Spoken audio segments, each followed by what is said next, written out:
안녕하세요. 신선이 되는 메커니즘 신용어비가를 제2강 진행하겠습니다.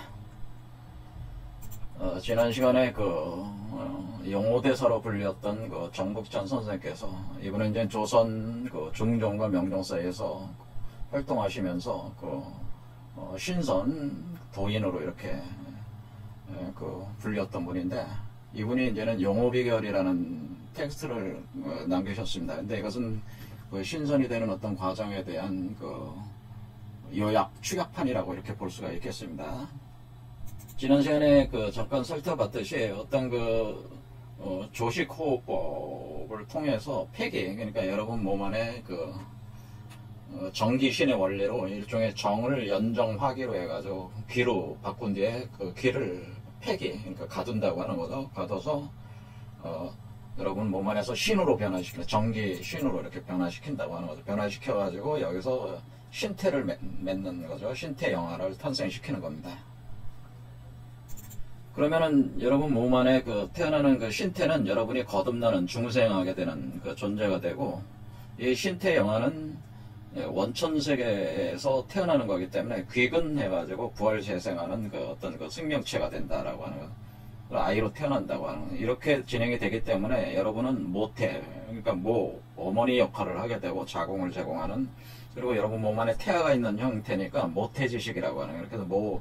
그래서 이렇게 태아를 임신한과 같은 형태로 모태지식, 호흡 자체를 그렇게 모태지식으로 한다고 하는. 근데 이 식자 자체도 자식 식자이기 때문에 자식이 있다, 그럼 그렇게 개념으로 그렇게 봐도 되겠습니다. 자식을 임신을 하고 호흡하는 그런 개념이다라고 하는. 그러면은 여러분 몸 안에서 이 과정에서 이제 주첨화구가 일어나서 여러분 몸 안에 있는 각종 골질들을 녹여내서 그것을 연금을 하게 돼서 이 몸으로 만들어낼 때 연금된 고순도의 금속 물질로 몸을 만들기 때문에 이 몸 자체가 금강체, 금강불개가 된다고 하는 것입니다. 그래서 여러분 몸 밖으로 이렇게 태어나게 하면은 이게 이제는 양신 출태가 돼가지고 결국에는 이렇게 진행되는 과정을 황골탈태라고 하는 거죠. 그러니까 여기서 황골고를 바꾼다고 하는 것은 여러분의 골질, 금속을 고도순 정제를 해서 순수한 어떤 금속, 금강불개, 금강체로 만드는 물질로 이 몸을 만들어낸다는 골의 변화가 있다고 하는 것이고요. 여기에 태어나는 거니까 태아가 몸 밖으로 태어나는 걸 탈태라고 하는 거죠. 그래서 신선이 되는 과정이 황골탈태가 되는 거죠. 그리고 이 과정 자체를 완결을 하게 되면 이걸 성통공안이다라고 하는, 성통공안. 그러니까 여기 황골탈태 되는 게 귀금복룡, 근원으로 돌아가서 새로운 생명체로 다시 부활해서 태어난다, 중생한다라고 하는 거예요. 근원의 몸이 된다고 하는. 그것이 성통공안의 과정이다. 이렇게 해서 황골탈태, 귀금복룡, 성통공안 이런 개념. 그다음 초범입성이라고 하는 거죠. 초범입성. 초범입성이라고 하는 것은 범인으로부터 일반적인 범, 그러니까 여기도 초범이라고 하는 게 초자, 초월한다는 초니까, 그러니까 여러분의 범인이 일반적인 사람으로부터 성인이 되는 거죠. 그러니까 이 성인이라고 하는 것은 바로 이렇게 태어난 요 존재를 그러니까 성인이라고 하는 겁니다. 그러니까 이게 여러분들이 이 존재로 태어나는 거니까, 다시 태어나는 거니까, 이 갓난아이로 다시 태어날 때 초범 입성, 그러니까 일반적인 인간에서 벗어나서 신선이 된다고 하는 거죠. 그럼 이 초범 입성한 존재를 선도에서 이제 대라신선의 경지에 오른다고 하는 거예요. 우주를 창조해내는 신선이 된다고 하는 거죠. 하나의 우주를 거느릴 수 있는 존재가 된다. 이 과정을 통해서, 바로 이런 과정을 통해서 여러분은 카르마 윤회 시스템을 벗어나게 된다고.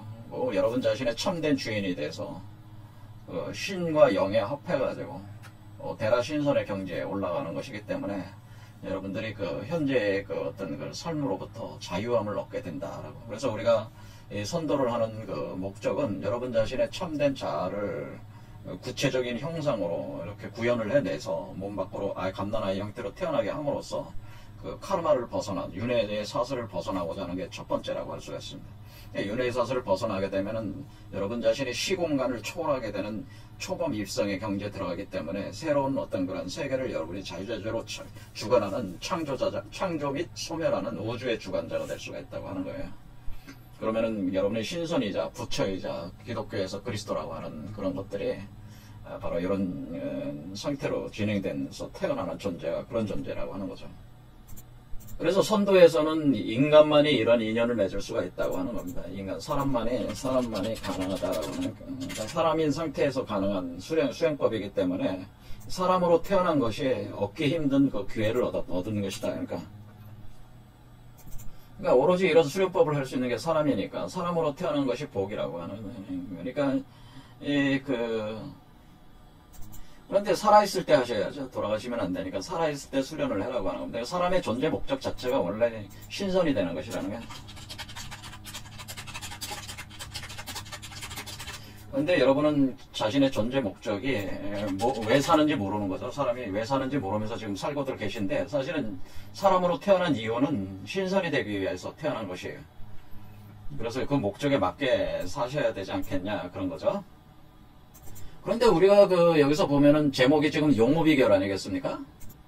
근데 요즘에 이제는 그 신선이 되는 어떤 이치를 공부할 때 많이 알려진 어휘가 바로 용호비결이라는 말이에요. 그래서 이게 어디서 나온 거냐면은, 본래 이 용호비결은 우리 이 메커니즘을 다룰 때 사신도로 이렇게 다루게 되는데, 여러분들이 동청룡, 서백호, 남주작, 북현모, 그러니까 이쪽이 남쪽입니다. 이쪽이 남쪽이니까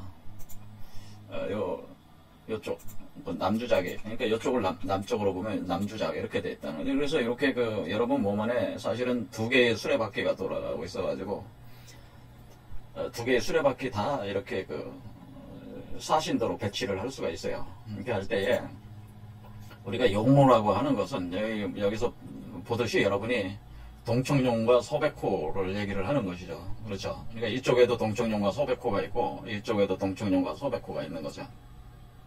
그러니까 우리가 보면은 이쪽 수레바퀴에서는 동청룡, 이쪽 수레바퀴에 서백호, 요 지점이 있을 것이고, 그 다음에 이쪽 수레바퀴에 서백호, 이쪽 수레바퀴에 동청룡이 있으니 요 두 지점이 있다고 하네요. 그래서 용호가 교구하는 위치가 이 두 군데 있다고 보시면 됩니다. 그래서 여기가 이제는 정을 기로 바꾼다, 이렇게 정을 기로 바꾸는 부분이고, 정기신 할 때 이제 정을 기로 바꾼다, 이런 곳이고, 그래서 그걸 폐기하는 거죠. 여기 용어론에 따르면 폐기를 해서 여기 폐기를 폐기한 뒤에 그것을 연단을 해가지고 기를 신으로 바꾸는 거죠. 기를 신으로 바꾼다, 이렇게. 그러니까 용어론이라고 하는 것은 이렇게 사신도의 개념으로 두 개의 수레바퀴 이렇게 돌아가는 개념으로, 선천과 후천의 수레바퀴가 돌아가서 이렇게 상호 교역하는 과정으로 이렇게 표현하는 거죠. 용호 교구 현상으로 표현하는데, 이것이 그러니까 이 수레바퀴로 보면은, 이 두 개로 보면은 가로 횡의 원리로 돼 있다. 그래서 용호라고 하는 것은 이렇게 가로지르는 횡적을 논리로 설명을 하게 되는 겁니다. 하는 이론이다. 선도 이론이다. 그런 얘기죠. 그런데 이 정국찬 선생님께서는 이렇게 가로횡적인 영어론으로 설명하는 용어비결 텍스트를 취합판을 우리한테 남기기도 했지만은, 또 종으로 가는 이론책에도 남겼다는 거죠. 그러니까 여기 사신도를 보면은 동청룡과 서백호 동청룡의 관계지만은, 여기 위에 보면은 남주작 북현모의 관계가 있단 말이에요. 그래서 이 횡이 아니라 종으로 가는, 이렇게 이렇게 되는 거죠. 이렇게 세로로 가는 종으로 가는 개념도 텍스트로 이제 남기셨는데, 그것이 뭐냐면은 용어비결, 이렇게 횡 말고 종으로 가는 이론이 바로 궁을론이라고 하는 것이다. 궁을가. 그래서 정국찬 선생께서 궁을가를 남기셨다고 하는 거야. 그래서 궁을론이라고 하는 것은 북현무와 남주작 이론이라고 하는 거야. 북현무. 그러니까 이 궁이 북현무가 되고 을은 세을로 남주작에 해당돼서, 그래서 이게 종이론이에요. 그래서 우리가 정국찬 선생께서는 횡이론인 용어론과 종이론인 궁을론을 신선이 되는 이치를 양쪽 다 텍스트로 만들어서 이제 남겨주신 거죠. 그런데 궁을론이 사실은 한국의 선도의 어떤 핵심이다, 이렇게 볼 수가 있다고 하는 겁니다. 그러니까 대한민국 선도 사상의 핵심 키워드가 궁을이라고 하는 거예요. 근데 이 궁을이라는 말이 중국에는 없어요. 그러니까 중국에는 궁을이라는 말이 없다. 중국 선도에는. 그러니까 중국 선도 사상은 용호 비결이라는 개념은 상당히 깊게 배어 있지만은 이 궁을 개념이 굉장히 약해요. 거의 안 보인다는. 이렇게 명확하게 궁을이라고 표현을 안 하고 있다는 거는.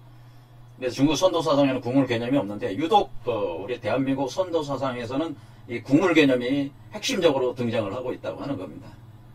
그러니까 우리가 중국 선도와 우리 대한민국 선도가 확연한 차이를 보이는 것은 이 키워드에서 이렇게 볼 수가 있다. 용어론과 궁을론의 그 차이가 있다고. 그러면서 우리 대한민국의 선도 사상은 중국의 용어론을 다 통합을 하고 있다고 하죠. 이 궁을론으로 용어론을 수용 통합했다는 거죠. 수용 통합했다라고 하는 겁니다. 그러니까 우리 한국 선도 사상의 그 독자성, 또 이것이 서양의 헬베틱 카발라라고 하는 그 비전 체계와 이렇게 또 통한단 말이에요. 그래서 우리 한국 선도 사상은 사실은 이 궁을론은 중국의 그 용어론적인 어떤 그런 선도 사상을 흡수했고, 그리고 서양의 그 헬베틱 카발라즘, 그것도 역시 인간이 신으로 변하는 원리를 다루는 그 이론은 헤르메시즘이라고 하는 것이 사실은 궁을이기 때문에 그걸 다 통합한 이론 체계가 사실은 한국의 우리 그 선조들이 계속 면면이 전수를 시켜온 그 궁을론이라고 하는 선도 사상에서 궁을론에서 바로 그 결정판이 사실은 있다고 하는 거죠. 본질적으로 얘기하자면 한국의 선도 사상은 단전호흡 같은 호흡법이 아닙니다. 그러니까 호흡법이 아니에요. 한국의 선도 사상은. 근데 지금 많은 분들이 이 용어 비결을 가지고 주로 여기서 얘기하는 게 이제는 주로 조식 호흡법, 폐기를 전적으로 연마한다 하는 이 조식 호흡법을 가지고 많이들 접근을 하는데 한국 선도 사상은 사실 호흡법이 아니라고 하는 거죠. 차원이 다른 개념을 가지고 있어요. 그래서 제가 말씀드리는 게 단전호흡 가지고 신선이 될 수가 있는 게 아니라고 제가 말씀을 드리는 거예요. 왜냐면 우리 선도 사상은 궁을론인데 궁을론에는 물론 호흡법이라고 하는 것들이 기본적으로 깔리긴 깔리지만은 그게 주가 아니라고 하는 거죠. 그게 핵심 중에 핵심은 아니다. 그렇게 사실은. 그럼 왜 당신은 용어 비결로 이렇게 강좌 제목을 정했습니까? 여러분?